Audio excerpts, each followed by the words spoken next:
Good morning, guys. I miss y'all.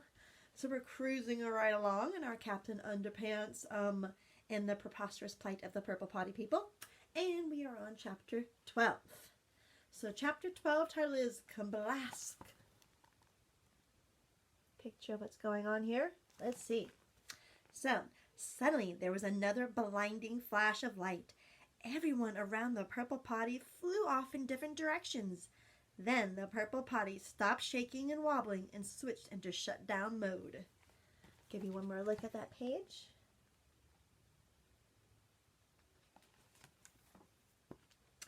George, Harold, and Crackers peeked out.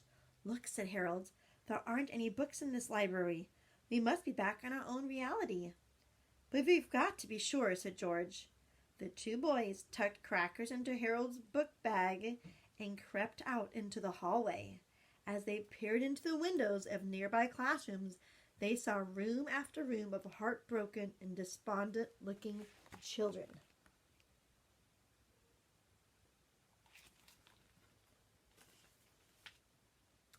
Some were standing in corners, weeping. Others were sitting on dunce stools wearing humiliating hats, while still others were writing unbelievably degrading sentences over and over on the chalkboard as their teachers rifled through their lunch boxes, stealing all of the best desserts.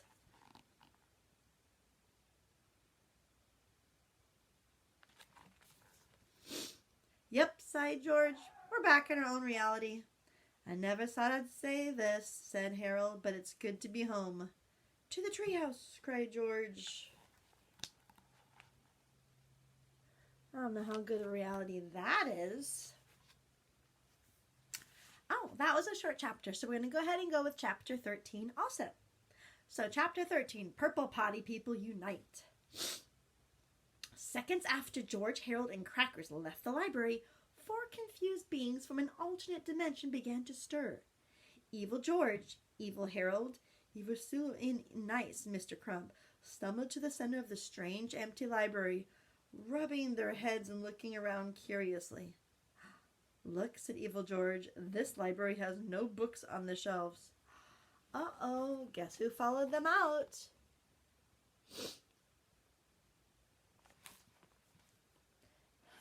Said Evil Harold. "It looks like we've entered some kind of alternate universe.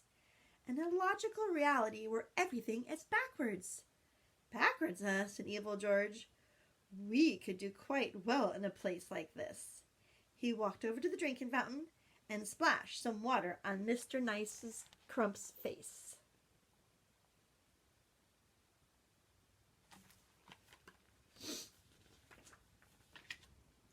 Suddenly, okay, who remembers what happens when you put water on Mr. Crump?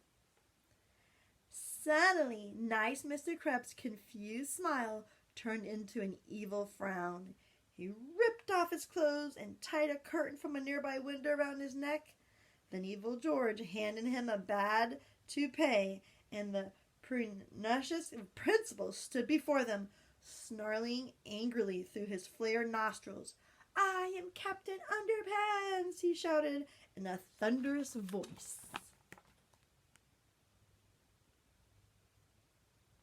Okay, well, that's the end of chapter 13. Tune in tomorrow to see what happens in chapter 14. Bye, guys.